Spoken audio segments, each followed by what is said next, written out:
السلام عليكم ورحمة الله وبركاته. الحمد لله وحده والصلاة والسلام على من لا نبي بعده. أعوذ بالله من الشيطان الرجيم. ربنا لا تزغ قلوبنا بعد إذ هديتنا وهب لنا من لدنك رحمة إنك أنت الوهاب. মহান আল্লাহ তাআলার শুকরিয়া যে মহান আল্লাহ তাআলা আমাদেরকে জীবিত রেখেছেন, আমাদেরকে রিজিক দিয়েছেন, অসংখ্য নিয়ামত দান করেছেন। পাশাপাশি আমাদেরকে মুসলিম হিসেবে মুসলিম পরিবারে জন্মদান করেছেন। একটি বিষয় আছে, হেদায়েত পাওয়া যতটা সহজ, হেদায়েতের উপরে প্রতিষ্ঠিত থাকা ততটাই কঠিন। এই কঠিন কাজকে মহান আল্লাহ তাআলা সহজ করে দিয়েছেন কোরআনের মাধ্যমে, রাসূলের মাধ্যমে।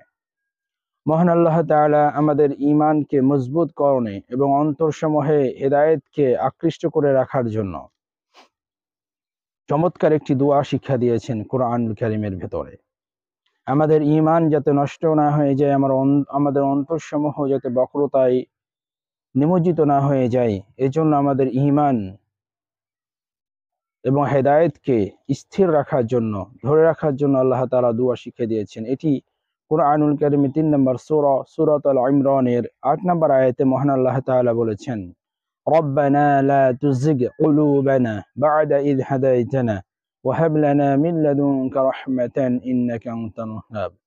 এই দোয়াটি যদি কোনো ব্যক্তি পাঠ করে প্রত্যেক সালাতের পরে বা যে কোনো সময়ে অধিক হারে পাঠ করে, মহান আল্লাহ তাআলা তার ঈমানকে মজবুত করবেন, হেদায়েতের খুঁটিকে আরো শক্ত করবেন। পাশাপাশি হযরত আনাস রাদিয়াল্লাহু তাআলা আনহু হতে বর্ণিত, রাসূল সাল্লাল্লাহু আলাইহি ওয়াসাল্লাম হাদিসের মধ্যে বলেছেন, রাসূল সাল্লাল্লাহু আলাইহি ওয়াসাল্লাম হাদিসের মধ্যে এই দোয়াগুলো শিক্ষা দিয়েছেন।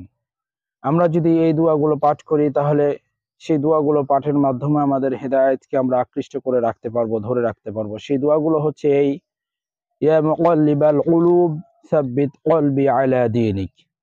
অপর একটি হাদিস বলা হয়েছে, রাসূল সাল্লাল্লাহু আলাইহি ওয়াসাল্লাম এই দোয়াটিও করতেন, ইয়া মুসাররিফাল কুলুব সররিফ কুলুবানা আলা তাআতিক। আমরা এই দোয়াগুলো যদি দৈনন্দিন জীবনে পাঠ করতে থাকি তাহলে দেখা যাবে আল্লাহ তাআলা আমাদের হৃদয়কে হেদায়েতের আলোয় আলোকিত করে রাখবেন আর আমাদের ঈমানকে মজবুত করবেন। তাই মহান আল্লাহ তাআলার কাছে আমরা বেশি বেশি প্রার্থনা করব এবং এই দোয়াগুলো পাঠ করব, যার ফলে আল্লাহ তাআলা আমাদের হেদায়েতকে এবং ঈমানকে অবিচল রাখবেন। মহান আল্লাহ তাআলা আমাদের ঈমান ও হেদায়েতকে অবিচল রাখার এবং নিজের জীবনের সাথে বাস্তবায়নের সাথে আমল করা তৌফিক আল্লাহ তাআলা আমাদের সকলকে দান করুন। আল্লাহুম্মা আমিন।